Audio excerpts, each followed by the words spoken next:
So ito po yung naglilimlim ko dito na Sampi Native Chicken. Ayan, kung nakita ninyo, yung ibang itlog niya is halos hindi na malimliman kasi marami nga siyang itlog. And baka akalain ninyo na yung sampin ay katulad ng heritage na halos araw-araw ng itlog. Hindi po ganun yung ating Sampi Native Chicken. Sa experience ko, yung average na itlog nila ay nasa 9 to 12 lang. Pero yung sa kanya, sobra na po ata yan sa 12. Mga nasa 17 or 18. So, ang dahilan kasi niyan, kapag nandito sila sa kanilang mga breeding pin nila, dito rin isa.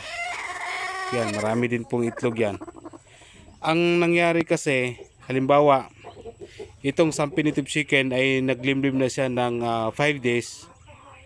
So ngayon kung meron tayong isama dito na iba pang mga inahin na manok, ang mangyari kasi is diyan sila mangingitlog. Kahit maglagay pa tayo ng maraming mga pugaran nila diyan, ay iwan ko ba bakit magsasapawan sila dito sa isang paitlogan. So ang mangyari, pag umabot ng 21 days, kasi yun yung days na mapipisa yung kanilang mga itlog, merong iba dito sa kanilang mga itlog ay hindi na mapipisa. Dahil nga hindi sabay nilang nalimlimin yung kanilang mga itlog. So yan. Ang mangyari kasi sa ganito din po na na pagpaitlog ng ating native chicken ay yan, katulad yan, hindi niya kayang limliman lahat. Yan, no? Sobra-sobra pa. So iwan ko lang kung mapipisa ba dyan. So yan po yung isa sa problema kapag yung ating setup is yun yung paglilimlim lang. Hindi tayo gumagamit po ng incubator. Ang incubator din po kasi ay meron kasi siyang mga disadvantage na dito na palagi mag-burn out at matagal magbalik yung kuryente. May tendency din na masira yung mga itlog sa ating mga manok. So sayang yung ating gastos kung yun ay mabubugok lahat sa loob ng incubator. Wala din tayong kapasidad na bumili po ng generator dahil wala naman tayong pera. Ayan. So ito yung isa sa nakita ko na problema pag ganito yung setup na paglilimlim or kaya yung hindi tayo gumagamit ng incubator. Dito din sa kabila, bali dalawa kasi dito eh. Ayan, no.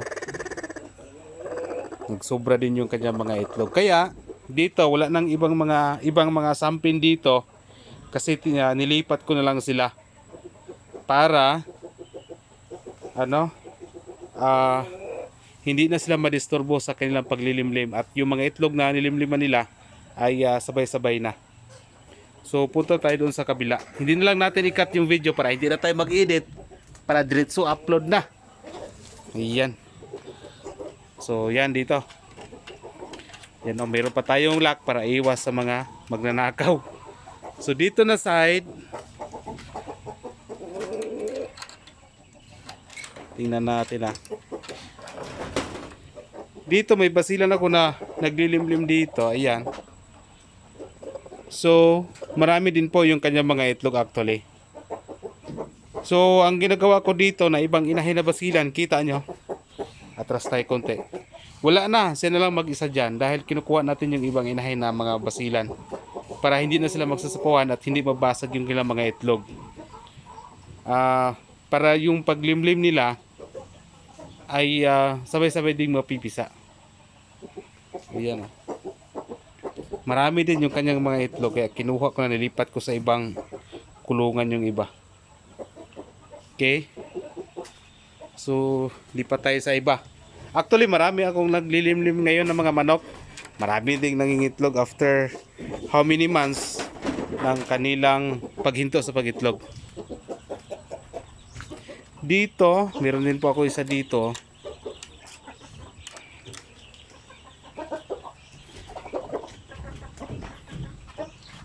Yan, medyo madilim lang po yung ating video ngayon pero yan din po ang kanyang mga itlog. Yan, yung iba nasa labas pero kung itlog na hindi gaano kadami, yung itlog lang niya ay malamang kaya niyang sa kanyang katawan, limliman sa kanyang katawan.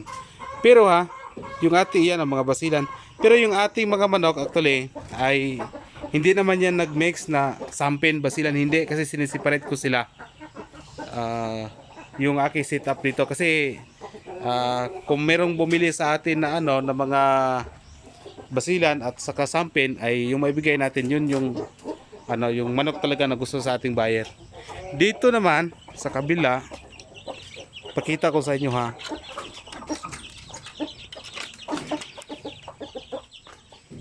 Dito nilagay ko isang roaster at isang sampin. Ayan, kasi naglilimlim na rin ito eh. Kita siguro niya na may pagkain kaya bumaba. So yung roaster mamaya ay kunin natin yan. Dito naman kita nyo yung mga itlog, gaano kadami. Ilan to? 2, 4, 6, 8, 10, 12, 14, 16. Hindi po ganun ang itlog ng sampin. Sobra-sobra na po ito. At hindi lang po sa yung nangingitlog dito. Yan o, ang dami. So 16 yung kanyang nilimliman. So yun yung problema actually ko sa pag naglilimlim lang tayo. At ngayon pinag-isipan pa natin kung kailangan ba natin ng kukuha pa tayo ng incubator o hindi. So yan o. Yung ibang sampin nilipat ko. Yung aking kasi, yung aking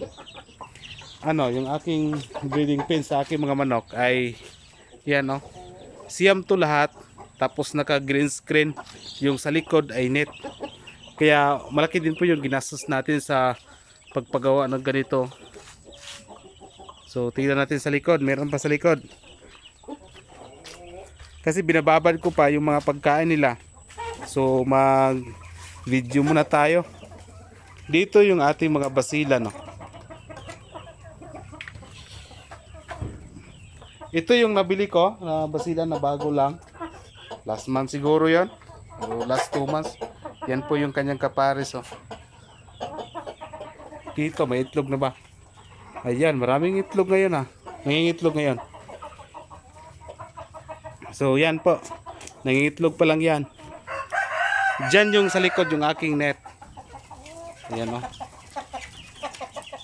So yan po sila. Yung iba dito po nilalagay. Dito yan o, may nagtilimlim. Tingnan natin ah.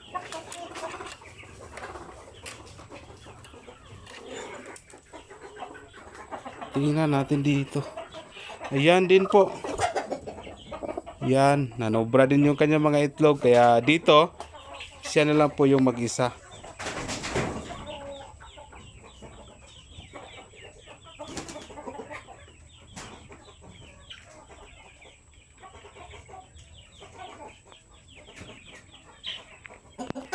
So, kasi kung maglagay tayo ng ibang basilan dito, ibang inahin dito, ang mangyari, instead na naglililim yan, may bago na namang itlog.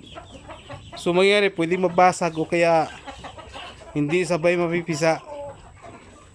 So, maganda kung may incubator kasi kuha mo lang yung itlog dyan, lagay mo sa incubator, tapos na. Pero ang problema mo lang sa incubator, kung mag-run out, ayun, tapos din ang itlog mo. Itlog ng manok.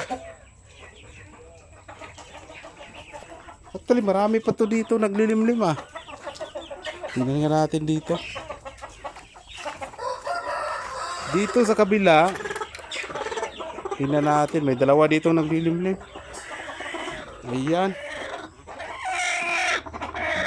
Ganda. Ito yung pinaka maganda na kulay sa lahat ng basilan. So yan.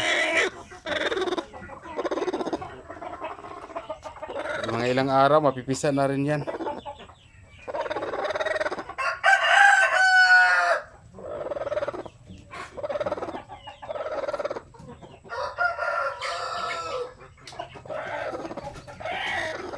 Dito, meron din dito, naglilimlim din dito. Uy, may napipisa na, ayan oh. Ay, bago lang. Kapipisa lang siguro to ah. Tingnan nga natin ah. You know, dapat yung ganito mga eggshells ay palagi kong kinukuha ito kasi lalanggamin po yung ating mga sisiw. Ayan.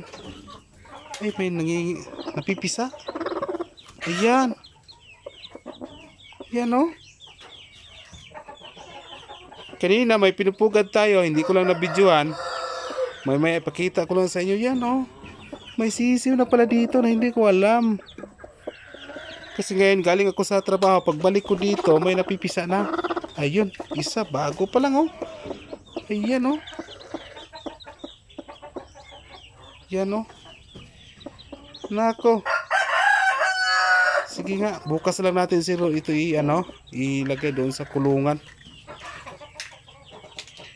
Kunin natin yung mga eggshells nila. So, ilan na lang din napipisaan? Dalawa. Ayan. Hindi pa siya tapos. Ayan. Yung isa, anong nangyari nito? Ayan yung isa. Mayroong napipisa. Sige, hayaan na lang natin dyan. Ayan. Ayan, may napipisa na. Sige. So yan oh. Manang-mana sa roster na ginagamit ko.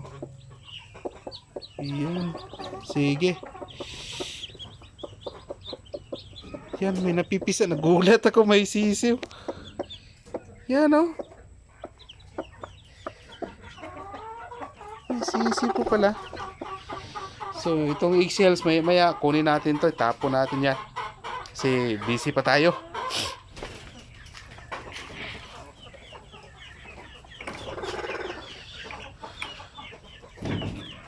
Dito sa kabila, hindi na lang natin, pakita ko sa inyo. Yan yung roster na ginagamit ko doon, oh.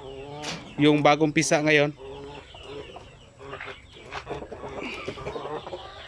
So yan po ang ginagamit ko na roster na basilan yan. Nakita nyo naman siguro ito sa mga previous na mga video. Yan din po yung kanyang kapares, oh. Ayan. Dito meron na siyang 4 na itlog. Okay. So yan, oh. So after sa off season, ang dami na po nila mga itlog. Totoo talaga yung nasa racers na after sa off season magugulat ka na lang sa dami lang kanilang itlog. Kaya totoo din pala, no?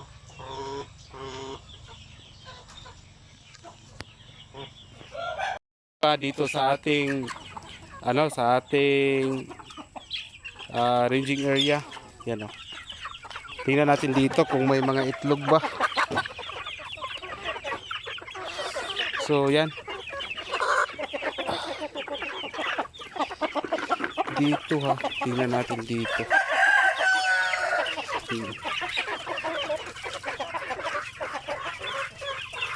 Yan, may ilan dito? 2, 4, 5. May 5, 2, 4, 5.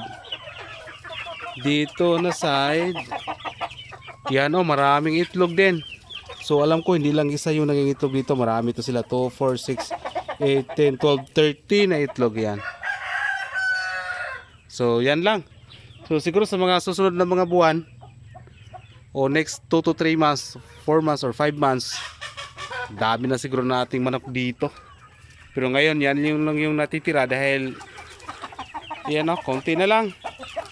Actually kahapon mayroon sanang bumili dito for dispersal para sa mga farmers. Kaso ang kailangan nila 50. Hindi umabot ng 50 yung sa akin kaya kina-cancel ko na lang. Pero sayang yung chance. Pero yun nga, yung ating native chicken ay madali lang siyang naubos. Pero yun yung isa sa mga motivation ko na kailangan magparami at magparami pa ng mga manok. Kasi ang dami palang bumili na hindi ko ini-expect.